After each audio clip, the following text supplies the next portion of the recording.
মহাকর্ষ। আগের দিন আর পড়েছিলাম অভিকর্ষজ ত্বরণ জি দূরত্বের বর্গের ব্যস্তানুপাতিকে পরিবর্তিত হয় পৃথিবীর কেন্দ্র থেকে। দেখেছিলাম বিভিন্ন বিষয়ের উপর তার প্রভাবটা। অভিকর্ষীয় ত্বরণের মান বিভিন্ন জায়গায় বিভিন্ন হয় পৃথিবীর মধ্যে। তার কারণ হচ্ছে পৃথিবীর কোনো সুষম আকার না থাকায়, তাই তো। এবং সেখানে দেখলাম মেরু অঞ্চলে অভিকর্ষীয় ত্বরণের মান বেশি, কারণ কেন্দ্র থেকে মেরু অঞ্চলের যেটা দূরত্ব সেটা অনেকটা কম, এবং কেন্দ্র থেকে পূর্বতম বিন্দু বা পশ্চিমতম বিন্দু, পূর্ব গোলার্ধ বা পশ্চিম গোলার্ধের দূরত্বটা অনেকটা বেশি, তাই সেখানে অভিকর্ষীয় ত্বরণের মান কম। দ্বিতীয়ত, উচ্চতার সঙ্গে পরিবর্তন দেখলাম ভূপৃষ্ঠেই অভিকর্ষীয় ত্বরণের মান সর্বাধিক।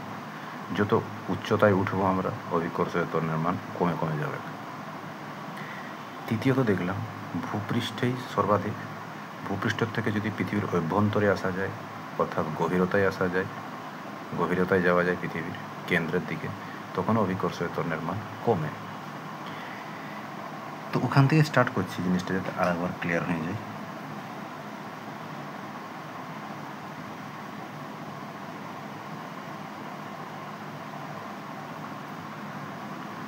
যদি এটা পৃথিবী হয়, পৃথিবীর ব্যাসার্ধ আর, এইসব পয়েন্টে অভিকর্ষীয় ত্বরণ কত হচ্ছে? জি সমান gm/r², যেখানে m হচ্ছে পৃথিবীর ভর, মাস অফ আর্থ। ভূপৃষ্ঠ থেকে যদি আমি এইচ উচ্চতা উঠি, এই উচ্চতাটা হচ্ছে এইচ, এই বিন্দুতে অভিকর্ষীয় ত্বরণ কত হবে? তো পৃথিবীর কেন্দ্র থেকে এটা কত দূরে আছে? এটা আর এইটুকুটা এইচ, তাহলে কেন্দ্র থেকে আছে আর সমান r+h। তো এই বিন্দুতে অভিকর্ষীয় ত্বরণ কত হবে? তখন বললাম জি ড্যাশ হবে, তাই না? এই বিন্দুতে অভিকর্ষীয় ত্বরণ জি ড্যাশ। সেই জি ড্যাশের মান কত হচ্ছিল ক্যালকুলেশন করে? জি ইন্টু 1 - 2h/r। এটা কোন কেসের জন্য? এক্সট্রিম কেসের জন্য, তাই না? এই পয়েন্ট অভিকর্ষীয় ত্বরণ হচ্ছে এটা। বা স্যার এটাকে আমি এভাবেও বলতে পারি, জি ড্যাশের মান আপনার হচ্ছে gm/r+h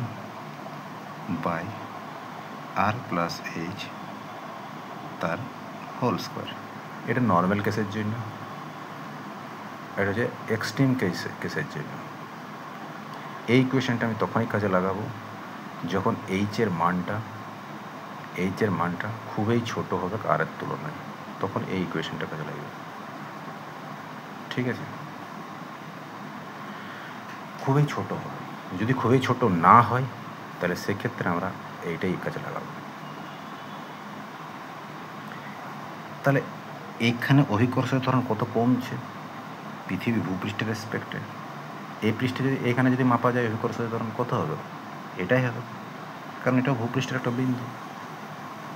তাহলে এইখানে হচ্ছে এতটা, আর এই পয়েন্ট হচ্ছে এইটা, কতটা চেঞ্জ হচ্ছে? লিখতে পারি এটাকে জি ড্যাশ সমান জি ইন্টু 1 - 2h/r। তাহলে জি ড্যাশ সমান g - 2gh/r। এরপর দেখো জি মাইনাস জি ড্যাশ, এই জি ড্যাশটা বদিকে নিয়ে গেলাম, তাহলে 2gh/r। তাহলে নিশ্চয়ই অভিকর্ষীয় ত্বরণ ওই যে বিন্দুটাতে, উপরের বিন্দুটাতে কম হচ্ছে, কারণ ভূপৃষ্ঠে বেশি হচ্ছিল আর উপরেরটাই কম হচ্ছে বলেই তো বিয়োগফলটা পজিটিভ আসছে। যদি উপরেরটাই বেশি হতো আর ভূপৃষ্ঠটি কম হতো তাহলে বিয়োগফলটা নেগেটিভ হতো।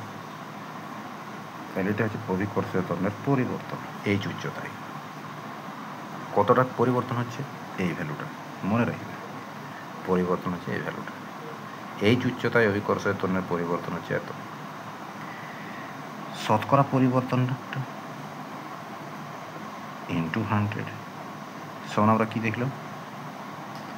সমান হচ্ছিল 2h বাই আর ইন্টু 100%, এতটা অভিকর্ষের ত্বরণের পরিবর্তন হচ্ছে। ঠিক আছে, এরপর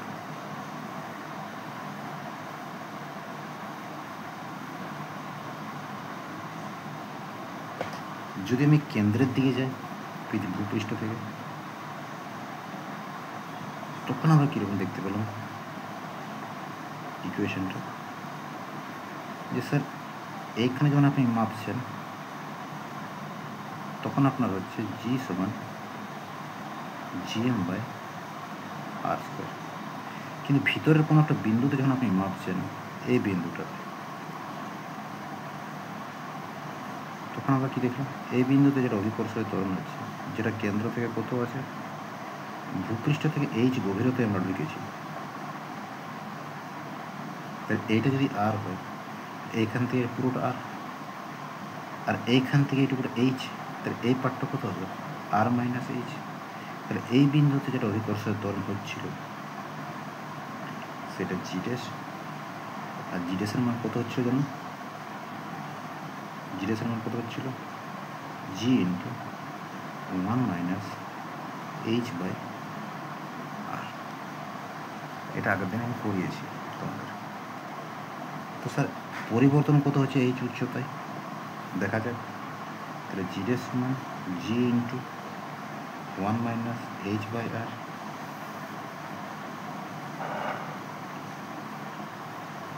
তাহলে জি ড্যাশ সমান জি মাইনাস জি এইচ বাই আর, তাই তো। তাহলে জি মাইনাস জি ড্যাশ যদি করা হয়, এই জি ড্যাশটা এই পাশে যাবে, তাহলে হয়ে যাবে স্যার জি এইচ বাই আর। এবার তুমিই বলো, তোমরাই বলো অভিকর্ষের ত্বরণের মান কমছে না বাড়ছে, যেহেতু বিয়োগ ফলটা পজিটিভ আসছে, ভূপৃষ্ঠেরটা আর গভীরতারটা, ভূপৃষ্ঠের থেকে গভীরতার বিয়োগ ফলটা যদি পজিটিভ আসছে, তাহলে কেন্দ্রে যত ঢুকবো আমরা তত অভিকর্ষের ত্বরণের মান কমবে, তাই তো। তো কত কমছে, এইটা কমছে। এইচ উচ্চতায় কত কম হতেছিল, এইচ উচ্চতায় এইটা কম হচ্ছিল, এইচ গভীরতায় কত কম হচ্ছে, এইটা কম হচ্ছে। কিছু সম্পর্ক বুঝতে পারছি, এইচ উচ্চতায় এতটা পরিমাণ কমে গেছে আর এইচ গভীরতায় এতটা পরিমাণ কমছে। তার মানে বলতে পারি ভূপৃষ্ঠ থেকে এইচ গভীরতায় অভিকর্ষজ ত্বরণের যে হ্রাস হচ্ছে, ভূপৃষ্ঠ থেকে এইচ উচ্চতায় অভিকর্ষণের হ্রাস তার দ্বিগুণ হবে। মানে কেন্দ্রের দিকে যত ঢুকবো, ভূপৃষ্ঠের থেকে কেন্দ্রের দিকে যাবো পৃথিবী, অভিকর্ষজ ত্বরণের মান কমবে, কিন্তু আর কমার স্পিডটা বহুত কম রইবে। আর যদি ভূপৃষ্ঠ থেকে আমি ওপরের দিকে যাই তো অভিকর্ষজ ত্বরণের মান তখনও কমবে, কিন্তু স্পিডটা আবার দ্বিগুণ হয়ে যাবে। কেন্দ্রের দিকে রইলে যতটা পরিবর্তন হচ্ছে এইচ গভীরতায়, এইচ উচ্চতায় তার দ্বিগুণ পরিবর্তন হচ্ছে। মানে ভূপৃষ্ঠ থেকে যত উচ্চতায় যাব আমরা, তো অভিকর্ষজ ত্বরণের মান র্যাপিডলি ডিক্রিজ হবে, খুব তাড়াতাড়ি চেঞ্জ হবে। ঠিক আছে, এই পয়েন্টটা পরীক্ষা কিন্তু জিজ্ঞাসা করে যে এইচ গভীরতায় আর এইচ উচ্চতায়, ভূপৃষ্ঠ থেকে এইচ গভীরতায় এবং এইচ উচ্চতায়, এই দুটি বিন্দুর মধ্যে কোথায় অভিকর্ষজ ত্বরণের মান বেশি হবে আর কোথায় কম হবে। ভূপৃষ্ঠ থেকে এইচ উচ্চতায় আর ভূপৃষ্ঠ থেকে এইচ গভীরতায়, এই দুটি বিন্দুর মধ্যে কোথায় অভিকর্ষজ ত্বরণের মান কম হবে, কোথায় কম হবে, এইচ উচ্চতায় কম হবে। এইচ গভীরতায় কিন্তু বেশি হবে এইচ উচ্চতার সাপেক্ষে, কারণ উপর দিকে গেলে অভিকর্ষজ ত্বরণের মানটা খুব তাড়াতাড়ি গিরে, আর কেন্দ্রের দিকে গেলে খুব স্লোলি কমে। উপরের দিকে উঠলেও কমবে মানটা, আর কেন্দ্রের দিকে গেলেও মানটা কমে। উপরের দিকে গেলে ফাস্ট কমে, যদি ফাস্ট কমে তাহলে ওখানে মানটা কম পাওয়া যাবে, আর ভেতর দিকে যদি ঢোকা যায় তো সেখানে খুব স্লোলি কমে। যদি স্লোলি কমে তাহলে এইচ গভীরতায় মানটা বেশি হবে, মনে রাখবে। তাহলে শতকরা পরিবর্তন কত হবে, del G by G into 100, change by initial into 100, এটা হবে এইচ বাই আর ইন্টু 100%। এইটুকুটা পড়ানো হয়েছে, ঠিক আছে। এইটুকুর রেসপেক্টে যদি আমাকে একটা অভিকর্ষীয় ত্বরণের গ্রাফ ড্র করতে বলো পরীক্ষাতে, যে এইদিকে অভিকর্ষীয় ত্বরণ জি আর এইদিকে হচ্ছে পৃথিবীর কেন্দ্র থেকে দূরত্ব,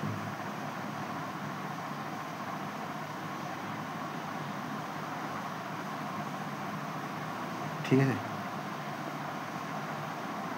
বোঝার জন্য এই ছবিটার সাহায্য নেব। এটা পৃথিবীর ব্যাসার্ধ আর, তাহলে এইখানেই মানটা ম্যাক্সিমাম হচ্ছে। ভূপৃষ্ঠেই অভিকর্ষীয় ত্বরণের মান সর্বাধিক। ভূপৃষ্ঠ থেকে যত উচ্চতার দিকে যাব অভিকর্ষীয় ত্বরণের মানটা তত কমবে, আর ভূপৃষ্ঠ থেকে যত কেন্দ্রের দিকে যাব অভিকর্ষীয় ত্বরণের মান তত কমবে। তো কমতে কমতে কমতে কমতে কমতে একটা পয়েন্ট তো এসে যাবে, তাই না, যেখানে অভিকর্ষীয় ত্বরণের মান কত হবে, 0। তাহলে অভিকর্ষীয় ত্বরণের মান 0 কোথায় হবে, পৃথিবীর কেন্দ্রে। তাহলে এটা হচ্ছে পৃথিবীর কেন্দ্র, মানে কি, কেন্দ্র মানে হচ্ছে 0 পয়েন্ট, গ্রাফটাই 0 পয়েন্ট হচ্ছে এটা। তো কেন্দ্র থেকে যত আমরা দূরের দিকে যাব অভিকর্ষীয় ত্বরণের মান তত কী হবে, বাড়বে। কেন্দ্র থেকে পরিধির দিকে যাচ্ছি, তাহলে বাড়বে। ফের ভূপৃষ্ঠ থেকে উপরের দিকে যাব, তখন কমবে। এই দিক থেকে উচ্চতা থেকে যদি ভূপৃষ্ঠের দিকে আসি তো বাড়বে, এখানে সর্বাধিক হবে। আবার এই দিক থেকে ভূপৃষ্ঠ থেকে যখন কেন্দ্রের দিকে যাব তখন কমবে। তাহলে কেন্দ্রের মানটা কম, তাহলে এই যে মানটা হচ্ছে কমে কমে যাবে। ভূপৃষ্ঠে কমলো, কেন্দ্রে কমে গেলো 0। কেন্দ্র থেকে যত দূরে যাব অভিকর্ষীয় ত্বরণের মান বেড়ে যাবে। একটা পয়েন্ট আসবে যেখানে অভিকর্ষীয় ত্বরণের মান সর্বাধিক হবে। সেই পয়েন্টটা কত, সেই পয়েন্টটা হচ্ছে এই দূরত্বটা। এই পয়েন্টটা কী হলো, পৃথিবীর ব্যাসার্ধ আর। এই দূরত্বটা আর, কারণ আর দূরত্বই সব থেকে বেশি পাওয়া গেছে। তারপর কী হবে, যত আমরা উচ্চতার দিকে যাব, উচ্চতার দিকে যদি যাই তো কেন্দ্র থেকে দূরত্বটা বেড়েই যাবে, তখন অভিকর্ষীয় ত্বরণের মান আবার কমবে। কমে কমে কমে কমে কমে কমে এভাবে চলে আসবে। আর এই সরল রেখাটা কোথায় গিয়ে মিস হবে, অসীমে গিয়ে মিট করবে। এই ফল ডাউনের পর কোথায় গিয়ে মিট হবে, অসীমে গিয়ে মিট হবে। তাহলে আমরা বলতে পারি যে স্যার অভিকর্ষীয় ত্বরণের মান দুটি বিন্দুতে 0 হবে। একটা হচ্ছে পৃথিবীর কেন্দ্রে, আর একটা হচ্ছে আপনার অসীম দূরত্বে। কারণ দুটি সরল রেখা, সমান্তরাল সরল রেখা কোথায় গিয়ে মিট করবে, অসীমে গিয়ে। তাহলে অসীমে গিয়ে যদি এই সরল রেখাটা এটা মিট করে তাহলে 0 হয়ে যাবে। তাহলে অভিকর্ষীয় ত্বরণের মান দুটি বিন্দুতে 0 হবে, পৃথিবীর কেন্দ্রে আর অসীম। সর্বাধিক কোথায় হবে, সর্বাধিক হবে স্যার পৃথিবীর ব্যাসার্ধ পয়েন্ট। এই যে পৃথিবীর ব্যাসার্ধ কত হবে মানটা স্যার, অভিকর্ষীয় ত্বরণ উপর দিকে প্লট করেছি, তাহলে এই এতটা হলো অভিকর্ষীয় ত্বরণ, এটা জি, যার মান অ্যাপ্রক্স আমরা কত বলি, 9.8 মিটার পার সেকেন্ড স্কোয়ার। তো এই ছবিটা ড্র করতে বলা হয়, ঠিক আছে। তাহলে এই পার্টটা কি, এই পার্টটা হচ্ছে পৃথিবীর ব্যাসার্ধ,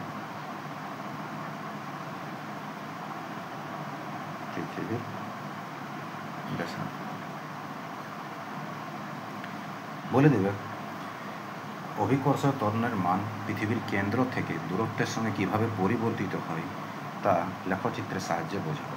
তো তোমাকে এই লেখচিত্রটা তখন ড্র করতে হবে, আর এইভাবে ইন্ডিকেট যেভাবে করেছি সেভাবে ইন্ডিকেট তখন দিতে হবে। তাহলে এইটা হচ্ছে ভূপৃষ্ঠ, এই বিন্দুটা আর দূরত্বটা, এটা যদি আর হয় এটাও আর হয়, সবলাই আর হবে। তাহলে আর দূরত্ব কী আছে, ভূপৃষ্ঠ আছে, তাহলে এটা ভূপৃষ্ঠ। এদিকে গেলে দূরত্বটা কমবে, তো দূরত্ব কমবে মানে কি, এটা পৃথিবীর কেন্দ্রের দিকে যাচ্ছে, এটা পৃথিবীর অভ্যন্তরের ভাগলা অভিকর্ষীয় ত্বরণ, অভ্যন্তর ভাগ, আর এটা পৃথিবীর বহির্ভাগে অভিকর্ষীয় ত্বরণ, এই দিকটা। তো এইটা ড্র করে দিও না, এই যেটা আমি চালাচ্ছি পেনটা এভাবে ড্র করে দিও না, এটা বোঝাবার জন্য বলছি। এটা পৃথিবীর বহির্ভাগ, এটা পৃথিবীর অভ্যন্তরীণ ভাগ, অভিকর্ষের ত্বরণ বেশি আছে বেজে উঠে। ঠিক আছে, চলো আগে নেক্সট।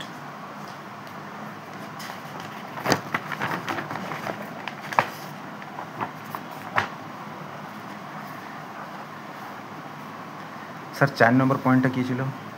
আহ্নিক গতির জন্য অভিকর্ষীয় ত্বরণের হ্রাস, অভিকর্ষীয় ত্বরণের পরিবর্তন।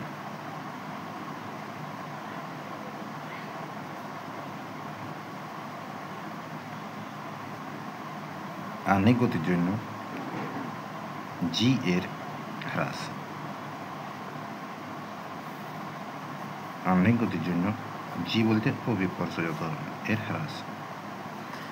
আহ্নিক গতির সঙ্গে কীভাবে হ্রাস হয়? আহ্নিক গতির ফলে তোমাদের বৃত্তীয় গতি চ্যাপ্টার এটা আমি বোঝাচ্ছি, আবার বলছি।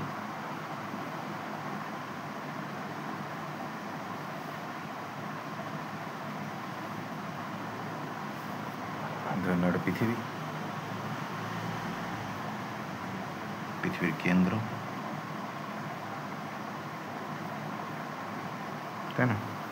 এদিকটা, এই পয়েন্টটা হচ্ছে নর্থ, এটা হচ্ছে সাউথ, সাউথ, ঠিক আছে। এদিকটা হচ্ছে ইস্ট, এটা হচ্ছে ওয়েস্ট, পৃথিবী পশ্চিম থেকে পূর্ব দিকে ঘুরছে, তারপর এমনি ঘুরবে পশ্চিম থেকে পূর্বের দিকে, এইভাবে এই দিক থেকে এদিকে ঘুরবে পৃথিবী এইভাবে। তো ঘূর্ণনটাকে আমি এখানে এইভাবে দেখাচ্ছি, কত বেগে ঘুরছে ধরে নিয়েছি ওমেগা, পৃথিবী যেখানে ওমেগা হচ্ছে পৃথিবীর কৌণিক বেগ। একটা পয়েন্ট আছে স্যার, ধরে নিয়েছি এখানে পৃথিবীর কোনো একটা ভূভাগ আছে, আমার উদাহরণে ওয়েস্ট বেঙ্গল ছিল। পুরো ওয়েস্ট বেঙ্গলটার ভর কত স্যার? পুরো ওয়েস্ট বেঙ্গলটার ভর যদি এম হয়, তাহলে পুরো ওয়েস্ট বেঙ্গলটাকে পৃথিবী তার কেন্দ্রের দিকে, পুরো ওয়েস্ট বেঙ্গল ভূভাগটাকে পৃথিবী তার কেন্দ্রের দিকে কত বলে আকর্ষণ করছে? এমজি বলে আকর্ষণ করবে,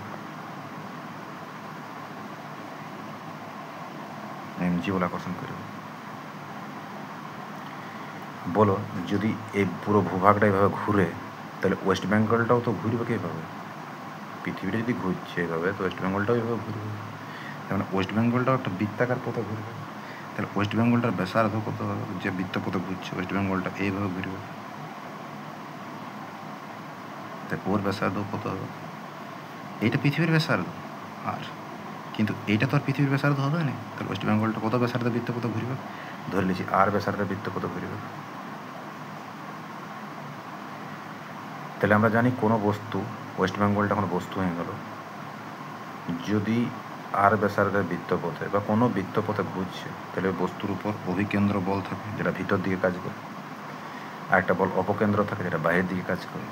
তখন এই এম ভরের বস্তুটার উপর অপকেন্দ্র বল এই দিকে হবে।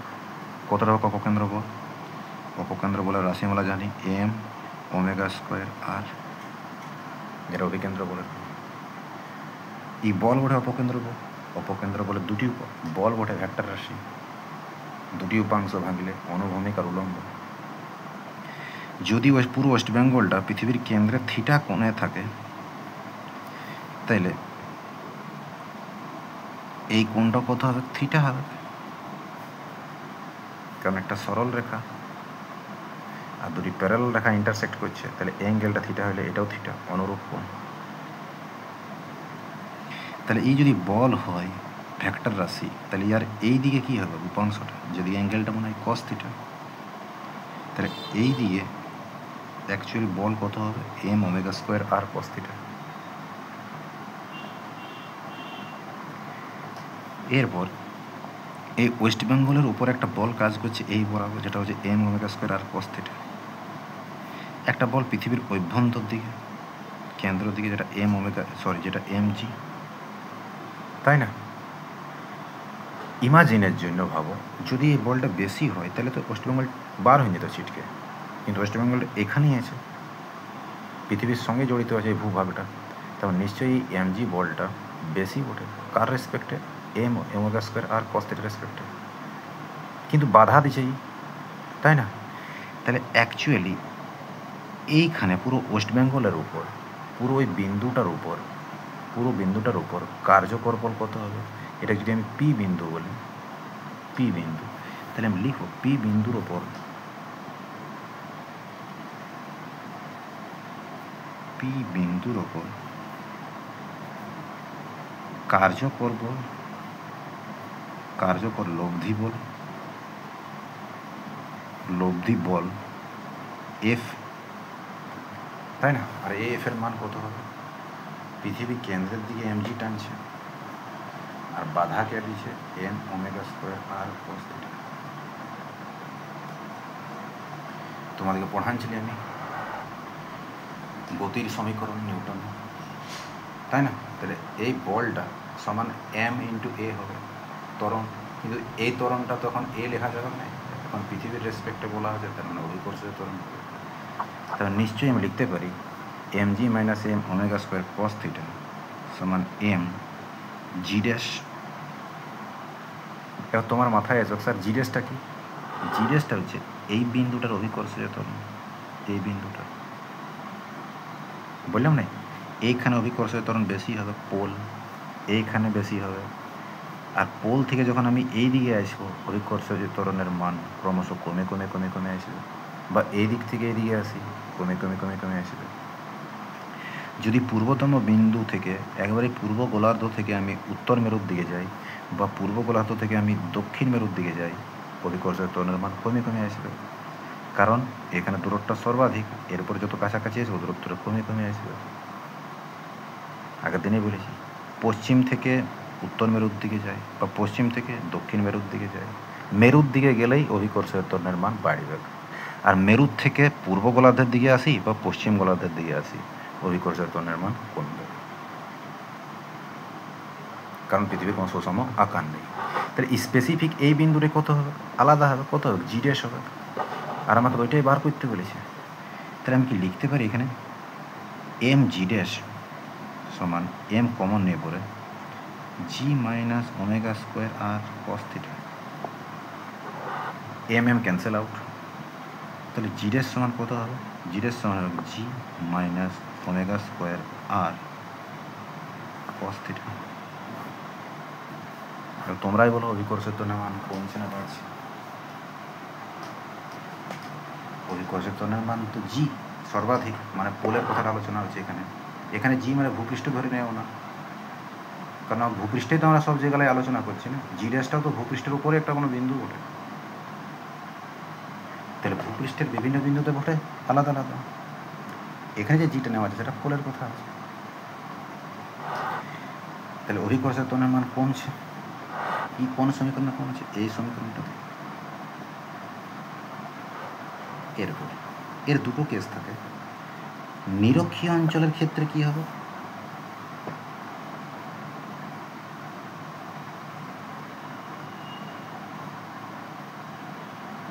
নিরক্ষীয় অঞ্চলে, নিরক্ষীয় অঞ্চল কোনটা? নিরক্ষরেখা কাকে বলা হয়? নিরক্ষরেখা হচ্ছে স্যার সেই রেখাটা, যে রেখাটা পৃথিবীকে উত্তর ও দক্ষিণ দিকে সমান দুভাগে ভাগ করে, তার মানে এইটা উত্তর দিকে আলাদা দক্ষিণ দিকে আলাদা ভাগ করছে দুভাগে, তাই না? নিরক্ষরেখা এটাই তো।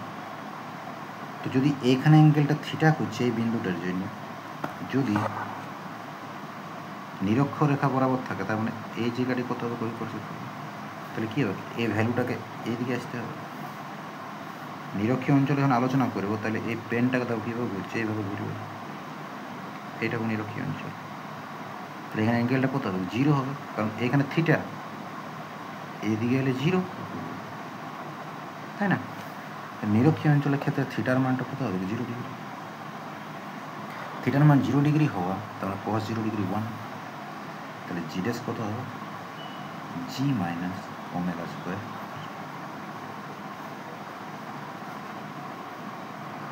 ঠিক আছে, তো এটা হচ্ছে অভিকর্ষীয় ত্বরণের সর্বনিম্ন মান, মিনিমাম ভ্যালু।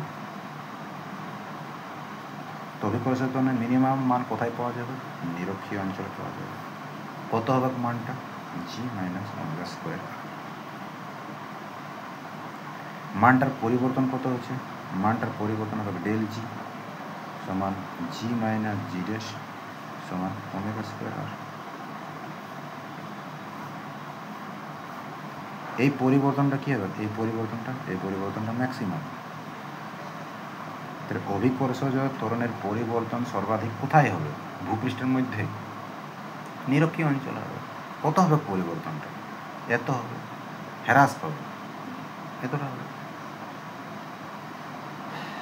ঠিক আছে। নিরক্ষীয় অঞ্চলে অভিকর্ষজ ত্বরণের হ্রাসের মান বেশি। হ্রাসের মান বেশি, বুঝো, হ্রাসের মান বেশি, তার মানে অ্যাকচুয়াল ভ্যালুটা কম, তাই না? তাই এটা মিনিমাম। অপর দিকে যদি মেরু অঞ্চলের আলোচনা করি,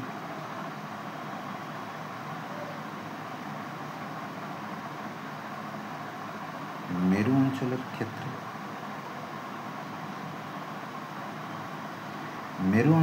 কী হবে? মেরু অঞ্চলের ক্ষেত্রে থিটাটা 90 ডিগ্রি হবে। কী করে বুঝবেন স্যার? এই দেখাচ্ছি, এইভাবে আছে থিটার অ্যাঙ্গেলটা, তাই না? মেরু অঞ্চলে কোনো বস্তু যদি হয় তাহলে এই জায়গাটা থাকবে বা এই জায়গাটা থাকবে। তো যদি এদিকে থাকে স্যার, তো অ্যাঙ্গেলটা কত হবে তখন? 90 ডিগ্রি হবে না? 90 ডিগ্রি হবে, বা এদিকে দেখলেও 90 ডিগ্রি হবে। তো যদি মেরু অঞ্চলের ক্ষেত্রে থিটা 90 ডিগ্রি হয়, তাহলে cos 90 ডিগ্রি 0। তাহলে অভিকর্ষীয় ত্বরণ কত হবে? জিডের সমান জি মাইনাস 0, মানে জিডের সমান জি। তাই আমরা কী বলতে পারি? অভিকর্ষীয় ত্বরণের মান সর্বাধিক কোথায় হবে? অভিকর্ষীয় ত্বরণের মান সর্বাধিক হবে মেরু অঞ্চল। কত হবে? জি। তো আমাদের যে ডেফিনেশনগুলো দেওয়া হয়, যে ভর কত, ভর কাকে বলে, বা 1 সেকেন্ড কাকে বলে, তো সেইগুলো দেখবে সব কিন্তু মেরু অঞ্চলের রিসার্চের উপর বেস্ট করে আছে, সব পোলারে। আমাদের ভারতেরও তো আছে পোলে আর্কটিক রিসার্চ সেন্টার, গঙ্গোত্রী বলেছিল আগে, এখন অ্যাট প্রেজেন্টে কী নাম আছে দেখতে হবে, বাট আগে গঙ্গোত্রী বলেছিল রিসার্চ সেন্টার। মেরু অঞ্চলে রিসার্চ মানে মেরু অঞ্চলটাকে স্ট্যান্ডার্ড ভাবে করে আমাদের কাজগুলো। ওকে, তাহলে অভিকর্ষজ ত্বরণের পরিবর্তন কত হবে স্যার মেরু অঞ্চলে? জিডের সমান জি, তাহলে পরিবর্তন কত হবে? জি মাইনাস জিডের সমান কত? 0। তাহলে অভিকর্ষজ ত্বরণের পরিবর্তন সর্বনিম্ন কোথায় হবে? সর্বনিম্ন পরিবর্তন, মিনিমাম পরিবর্তন মেরুতে হবে। কত হবে? 0 হবে, ঠিক আছে। তো এই হচ্ছে অভিকর্ষজ ত্বরণের ম্যাটার। বোঝা গেছে আশা করি, এই জিনিসগুলো মনে রাখবে।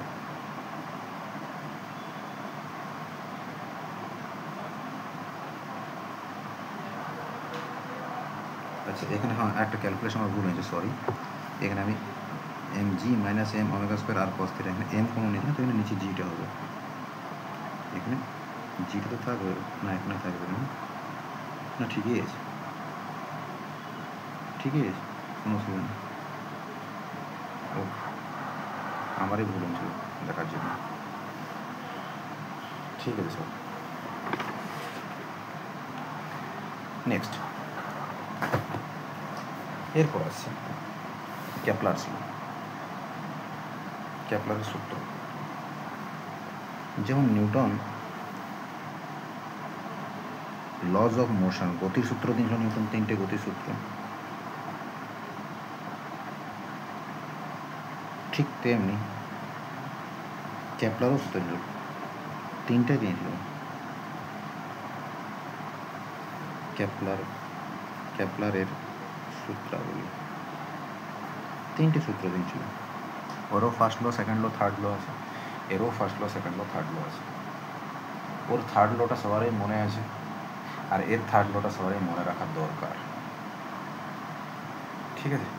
তো প্রথম সূত্র বলছে, ফার্স্ট ল, সূর্য এবং কোনো গ্রহের সংযোজক সরলরেখাটি, ফার্স্ট ল বলছে প্রতিটি গ্রহ উপবৃত্তাকার কক্ষপথে সূর্যকে প্রদক্ষিণ করছে, আর সূর্য ওই উপবৃত্তের একটি ফোকাসে থাকে। মানে এইভাবে বোঝো, যেটা আমাদের সোলার সিস্টেমে বলেছে যে সূর্য মাঝে আছে কেন্দ্রে, আর বাকি গ্রহগুলো সূর্যকে কেন্দ্র করে ঘুরছে।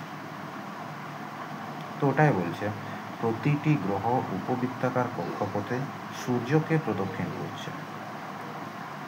তার মানে সূর্য রয়েছে মাঝখানে, সান।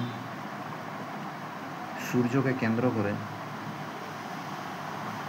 এইভাবে একটা গ্রহ আছে যে ঘুরছে, যেভাবে থাকে আমাদের সিস্টেমে নিউক্লিয়াস যদি বলা হয়, তাই না? এইভাবে এখানে একটা গ্রহ আছে, ওইভাবে ঘুরছে। এখানে যদি একটা কোনো গ্রহ আছে তো এই পথ বরাবর ঘুরবে উপবৃত্তাকার কক্ষপথে, কিন্তু ঘুরছে কাকে কেন্দ্র করে? সূর্যকে কেন্দ্র করেই ঘুরবে। এরপরে যদি কোনো গ্রহ আছে তো ও সূর্যকে কেন্দ্র করে এভাবে ঘুরবে। তো এটা হচ্ছে ফার্স্ট ল। প্রতিটি গ্রহ উপবৃত্তাকার কক্ষপথে সূর্যকে প্রদক্ষিণ করে এবং সূর্য ওই উপবৃত্তের ফোকাসে আছে। ফোকাসে বলতে কেন্দ্রে আছে সূর্য, ঠিক আছে? সূর্য কেন্দ্রতে আছে, মনে রইবে, এতে কোনো অসুবিধা নেই। দ্বিতীয় বলছে, এর স্টেটমেন্টটা দেখো, স্টেটমেন্টটা পরীক্ষায় পড়ে বিবৃতিগুলো মনে রাখবে। দ্বিতীয়টা বলছে সূর্য এবং কোনো গ্রহের সংযোজক সরল রেখা, সূর্য এবং কোনো গ্রহের সংযোজক সরল রেখা সমান সময়ের ব্যবধানে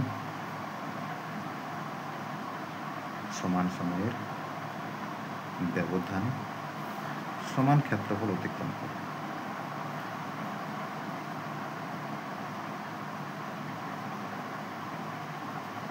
সমান সময়ের ব্যবধানে সমান ক্ষেত্রফল অতিক্রম করে।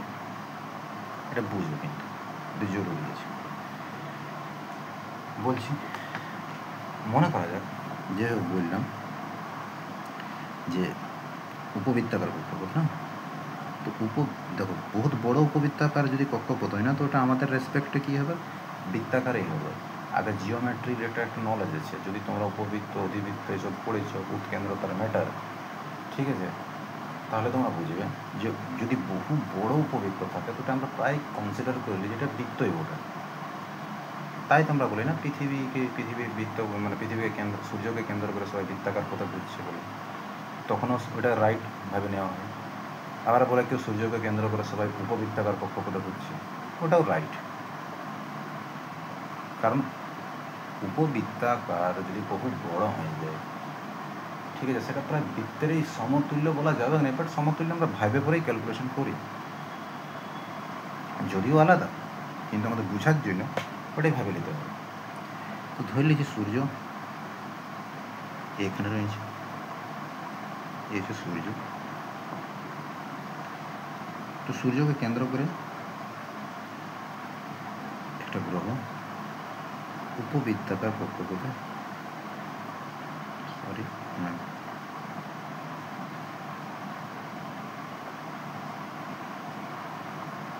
উপবৃত্তাকার কক্ষপথে প্রদক্ষিণ করছে এভাবে, ঠিক আছে? তো গ্রহটা প্রথমে এইখানে ছিল, ঠিক আছে, কিছু সময় পর গ্রহটা এইখানে পৌঁছেছে। কত কোণ উৎপন্ন করলো? থিটা। ফির এই জায়গা থেকে, মানে এখন অ্যাট প্রেজেন্টের এই জায়গা থেকে এইখানে গেছে গ্রহটা, প্রদক্ষিণ করছে এভাবে। তো এইখান থেকে গ্রহটা যে এই পজিশনে গেছে, কত সময়ের ব্যবধানে গেছে? ধরে নিয়েছি ΔT সময়ের ব্যবধানে এইখান থেকে এখানে গেছে। তাহলে এটা কি একটা স্ট্রেট লাইন হবে না? হবে। এই পার্টটা দেখো, যদিও আর্কের মতো লাগছে, বৃত্তচাপের মতো, এটা স্ট্রেট লাইন, এটা বহুত বড় ম্যাটার।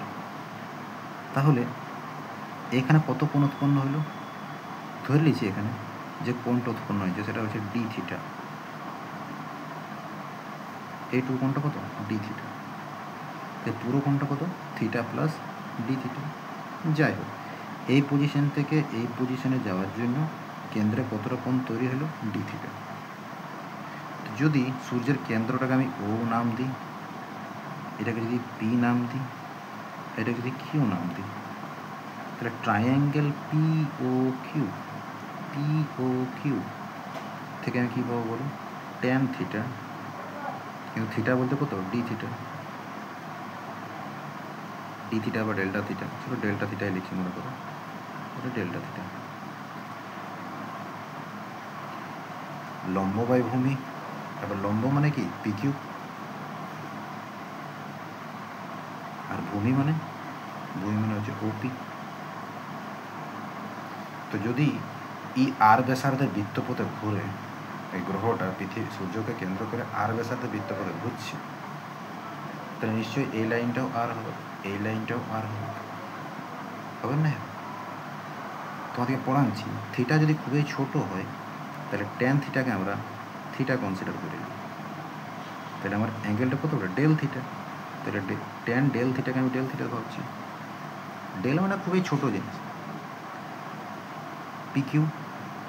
পিকিউ হচ্ছে এই ডেলটি সময়ে এই গ্রহটা এইখান থেকে এখানে গেছে, তাহলে ডেলটি সময়ে গ্রহটা কত দূরত্ব অতিক্রম করল, পিকিউ দূরত্ব অতিক্রম করল, তাই না?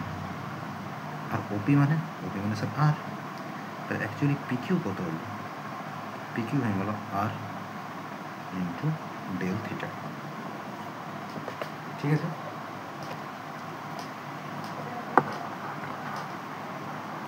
আমার স্টেটমেন্টে আসছে, সূর্য এবং কোনো গ্রহের সংযোজক সরল রেখা, সূর্য এবং কোনো গ্রহের সংযোজক সরল রেখা, এই সরল রেখাটা এইটা সমান সময়ের ব্যবধানে, মানে কিছু সময়ের ব্যবধানে সমান ক্ষেত্রফল অতিক্রম করে। তার মানে এইখান থেকে এখানে যে যাচ্ছে ডেলটি সময়ে কতটা ক্ষেত্রফল কভার করছে, এই ত্রিভুজটার ক্ষেত্রফল কভার করছে, তাই না? তো ত্রিভুজটার ক্ষেত্রফল কভার করছে, তার মানে ত্রিভুজের ক্ষেত্রফল নির্ণয় করতে হবে। তাহলে কোন ত্রিভুজের ক্ষেত্রফল নির্ণয় করব, ত্রিভুজ পিও কিউ এর ক্ষেত্রফল কত হবে বলো, হাফ এরিয়া না, তো এরিয়াটা খুব ছোট এরিয়া, তো ডেল এরিয়া ধরছি, হাফ ইন্টু বেস কত, এটা এই ট্রায়াঙ্গেলটার বেস কোনটা, এইটা বেস, হাফ ইন্টু বেস মানে R, half into base into height মানে কি পিকিউ, আর পিকিউ এর মানটাই সেই জন্য বার করেছি আর ডেল থিটা, আর ইন্টু ডেল থিটা। তাহলে ডেল এ সমান half R square into del theta. দেখে নাও, এত অসুবিধা আছে কারণ আছে নেই না? তাহলে এতটা ক্ষেত্রফল অতিক্রম করেছে কত সময়ে, ডেলটি সময়ে। তাহলে একক সময়ে কতটা ক্ষেত্রফল অতিক্রম করেছে, del A by del T সমান কি হবে, half R square del theta by del টি।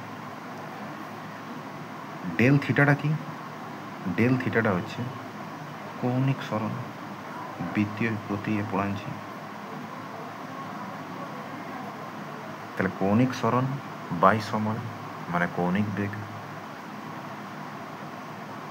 তাহলে del A by del T সমান হাফ আর স্কোয়ার কৌণিক বেগকে ওমেগা, তাই না? আর আমরা পড়েছি কৌণিক ভরবেগ সম্পর্কে, বৃত্তীয় গতি, কৌণিক ভরবেগ সমান কি হয়, কৌণিক ভরবেগ সমান রৈখিক ভরবেগ ইন্টু আর হয়।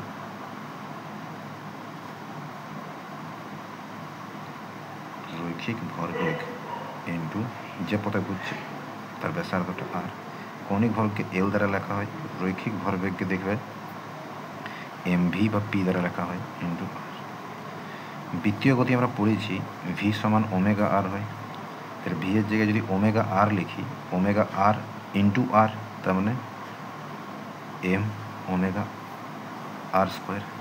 তাহলে আর স্কোয়ার ওমেগা কত হবে? আর স্কোয়ার ওমেগা হবে এল বাই এম।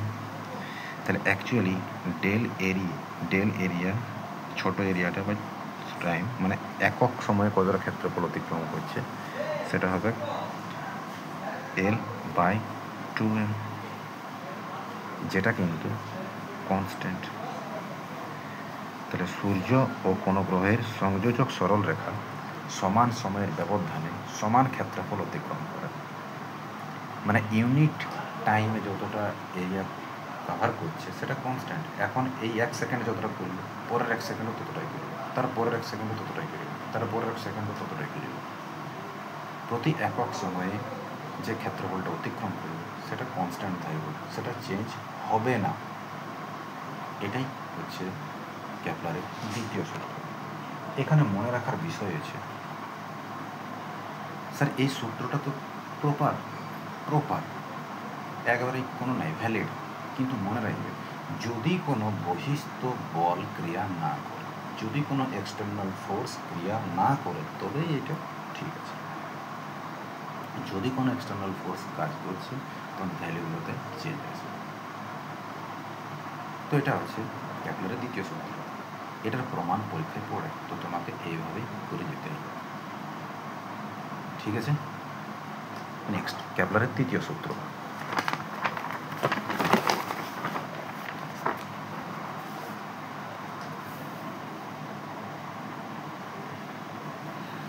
কেপলারের তৃতীয় সূত্র বলছে কোনো গ্রহের প্রদক্ষিণ কালের বর্গ, যেমন নিউটনের তৃতীয়টা সব থেকে ইম্পর্টেন্ট, ঠিক তেমনি কেপলারের তৃতীয়টাও খুব ইম্পর্টেন্ট। কোনো গ্রহের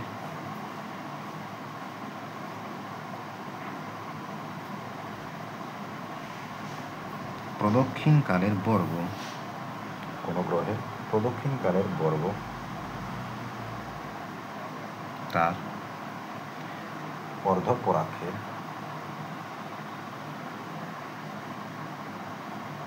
তার গতিপথের, কিন্তু হ্যাঁ, তার গতিপথের অর্ধপরাক্ষের ঘনফলের সমানুপাতিক।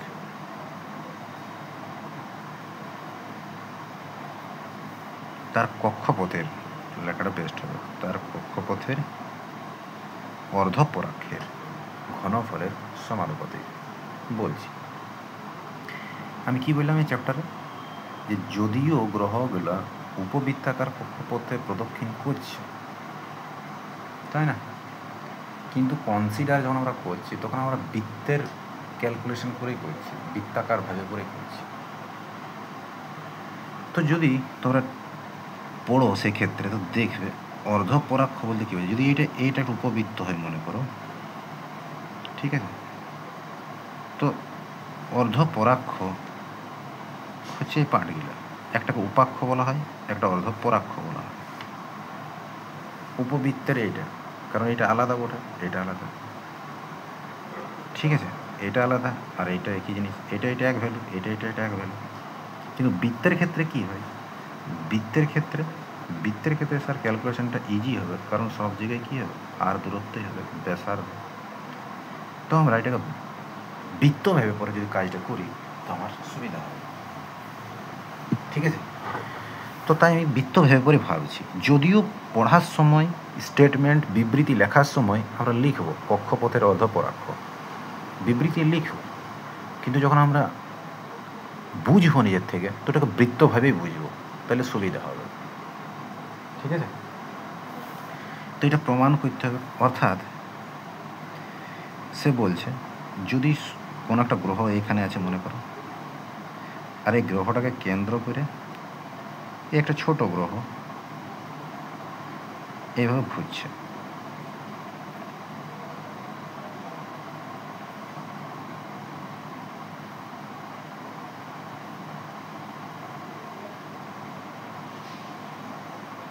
এই পথে ঘুরছে, তো এই গ্রহটার এইখান থেকে এভাবে ঘুরিয়ে আসতে কত সময় লাগবে, টি সময় লাগবে, সেটা হচ্ছে আর প্রদক্ষিণ কাল। কেপলার বলছে কোনো গ্রহের প্রদক্ষিণ কালের বর্গ মানে টি স্কোয়ার, প্রদক্ষিণ কালের বর্গ, তার কক্ষপথের অর্ধপরাক্ষের কক্ষপথের অর্ধপরাক্ষ বললাম, উপবৃত্তে কি থাকে? উপবৃত্তে থাকে তোমার পরাক্ষ আর উপাক্ষ, কিন্তু বোঝার সময় আমি কী বলবো? ব্যাসার্ধের মতো, তাই না?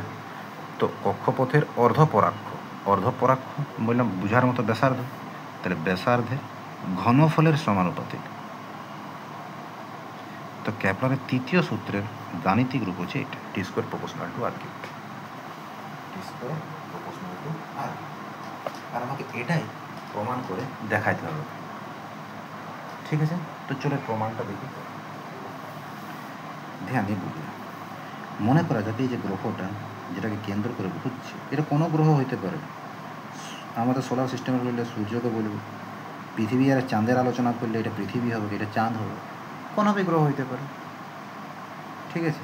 তো এই গ্রহটার ভর ধরে লিছি ক্যাপিটাল এম, আর এই ছোট গ্রহটার ভর স্মল এম, আর এই কত ব্যাসার্ধ বলছি, আর বোঝার সময় আর বুঝবো ব্যাসার্ধ, কিন্তু লেখার সময় অর্ধপরাক্ষ, কক্ষপথের অর্ধপরাক্ষ। তাহলে স্যার আমরা জানি কোনো বস্তু যদি উপবৃত্তাকার বা বৃত্তাকার কক্ষপথে ঘোরে, তাহলে ওর উপর একটা অভিকেন্দ্র বল কাজ করে। তো ও এই এম ভরের বস্তুর উপর অভিকেন্দ্র বল কত হবে? এটা লিখে তোমরা পারো, এম ভরের বস্তুর উপর অভিকেন্দ্র বল এফসি সেন্ট্রিপিটাল ফোর্স সমান হয় এম ভি স্কোয়ার বাই আর, যেখানে ভি কী হচ্ছে? ভি হচ্ছে গ্রহটির গতি, ভি হচ্ছে গ্রহটির বেগ, বেগ বলা যাবে না, অ্যাকচুয়ালি প্রদক্ষিণ দ্রুতি বলাটা বেস্ট হবে। প্রদক্ষিণ দ্রুতি কত দ্রুতিতে প্রদক্ষিণ করছে, বা কক্ষপথের দ্রুতি, এই কক্ষপথে কত স্পিডে যাচ্ছে। ভি তাহলে কী হচ্ছে? বেগ বলা যাবে না, এর বলা হবে প্রদক্ষিণ দ্রুতি বা কক্ষীয় দ্রুতি, ঠিক আছে? ওকে স্যার, আমরা এটাও তো জানি এই চ্যাপ্টারের যেটা মেন, যে কোনো দুটি ভরের বস্তু যদি কিছু দূরত্বের ব্যবধানে আছে, তাহলে ইয়াদের মধ্যে একটা মহাকর্ষ বল কাজ করে। তাহলে এই এম ভরের বস্তুর ওপরেই অভিকেন্দ্র বল হচ্ছে এটা, আবার এই এম ভরের বস্তুর ওপরে আমরা কী লিখব?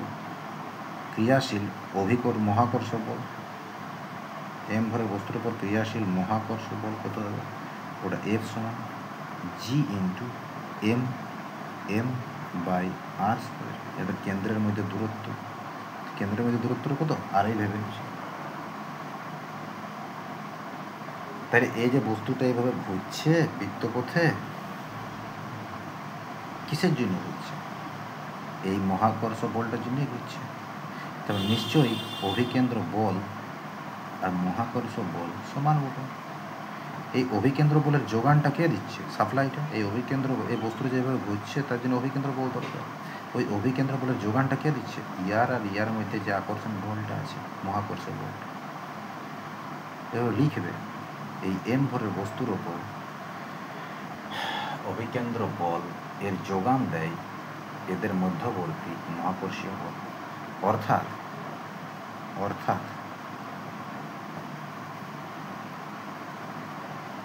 অভিকেন্দ্র বল সমান মহাকর্ষ বল। এই সেম ঘটনাটা নিউক্লিয়াস আর ইলেকট্রনের জন্য ভ্যালিড। এই সেম ঘটনাটা ওটা ক্লাস 12-এ দেখবেছে পরে, ঠিক আছে? তাহলে এফ সি সমান এফ, তাহলে এফ সেন্ট্রিপিটাল মানে M V square by R, তাহলে এটা কী লিখবে? G gravitational force M M by R square. একটা এম ক্যান্সেল আউট, এর আর ক্যান্সেল আউট, তাহলে ভি সমান কি হয়ে গেল? G M by R. পরীক্ষা যদি নির্ণয় করতে বলে যে কোনো গ্রহের প্রদক্ষিণ দ্রুতি বা কক্ষীয় দ্রুতিটা নির্ণয় করো, তো এটা হচ্ছে প্রদক্ষিণ দ্রুতি বা কক্ষীয় দ্রুতি, ঠিক আছে? স্যার, বুঝে গেল। তাহলে এই যে আমার টার্গেট কী করে এখানে পৌঁছানো, তাহলে এই যে গ্রহটা এইভাবে ঘুরে আবার এই জায়গাতে আসবে, কত সময় লাগে? টি, তাই না? তাহলে এই টি সময় গ্রহটা কত পথ অতিক্রম করছে? এই পথটা বৃত্তাকার পথ, তাই না? বৃত্তের মতো ভাগ্য, বৃত্তাকার পথ। তো বৃত্তের পরিধি কত? 2πr, যেখানে ব্যাসার্ধ কত? r। তাহলে নর্মালি আমরা কি জানি? আমরা জানি দ্রুতি সমান অতিক্রান্ত পথ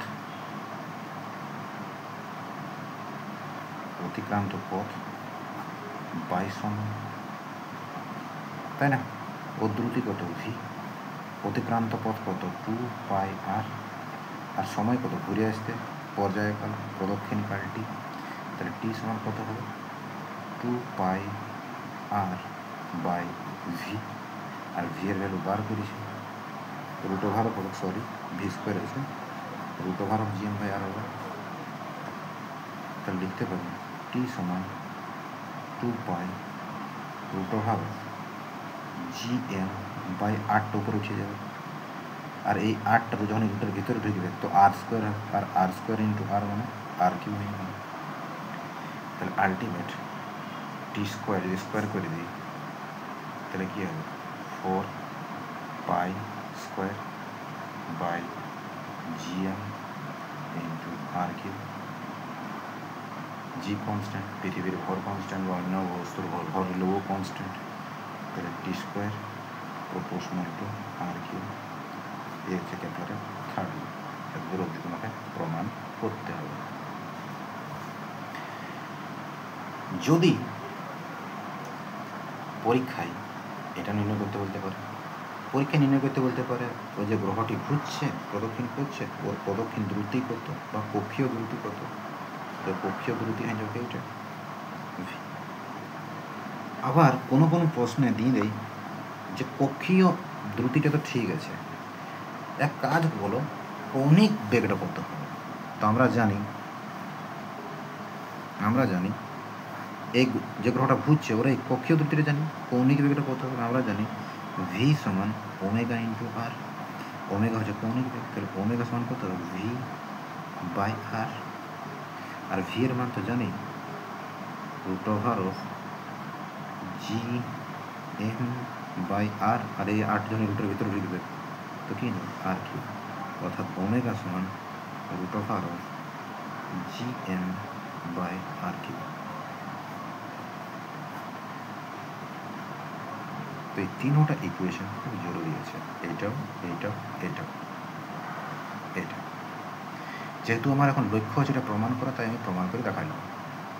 পরীক্ষায় ছোট প্রশ্ন দিতে পারে, পার্ট টু পার্ট বলে দিবে কক্ষীয় বেগটা নির্ণয় করো, কক্ষীয় দ্রুতিটা মানে এইটা, বলে দিবে কৌণিক বেগটা নির্ণয় করো মানে এইটা। ঠিক আছে?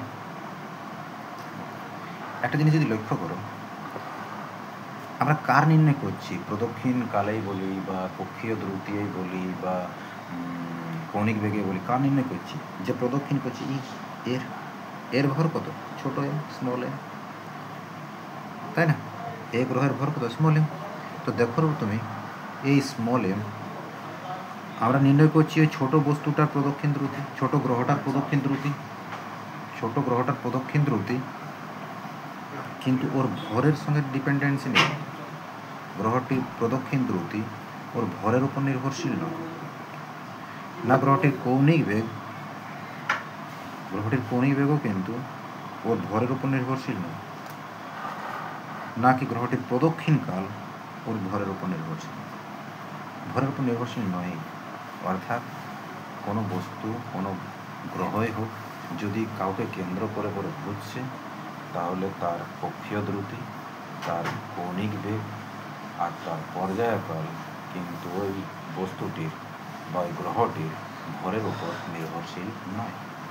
তো পরীক্ষায় থিওরিটিক্যাল কনসেপচুয়াল প্রশ্ন দিলে এটাও বলতে পারে যে প্রমাণ করো এম ভরের কোনো বস্তুকে কেন্দ্র করে স্মল এম ভরের একটি বস্তু প্রদক্ষিণ করছে, তাহলে ওই স্মল এম ভরের বস্তুটি প্রদক্ষিণ দ্রুতি বা কৌণিক বেগ বা পর্যায়কাল তার ভরের ওপর নির্ভরশীল নয়। আমি বস্তু ধরে পুরো বলে দিলাম প্রশ্নটায় গ্রহ বলে দিতে পারে, তো তোমাকে পুরোপুরি এভাবে দেখাতে হবে। যদি প্রদক্ষিণ দ্রুতি বলে ভরের উপর নির্ভরশীল নয়, তোমার এই অবধি স্টপ।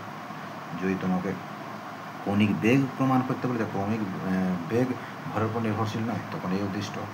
আর যদি পর্যায়ক কাল বলেন, তখন তোমাকে এই অবধি দেখাইতে হবে, এই অবধি এসে পরে প্রমাণ করতে হবে। তো অনেকগুলো কোশ্চেনে হয়ে গেল। তো এই চ্যাপ্টারের যেটা মেন বিষয়বস্তু সেটা আজ আমরা পড়ে নিলাম, সেটা হচ্ছে ক্যাপলারস ল। আর এই ক্যাপলারের সূত্র থেকে পরের দিন আমরা নানান ক্যালকুলেশন করব। ঠিক আছে, তো এই অবধি পড়ে নাও। ঠিক আছে, তাহলে রাখছি।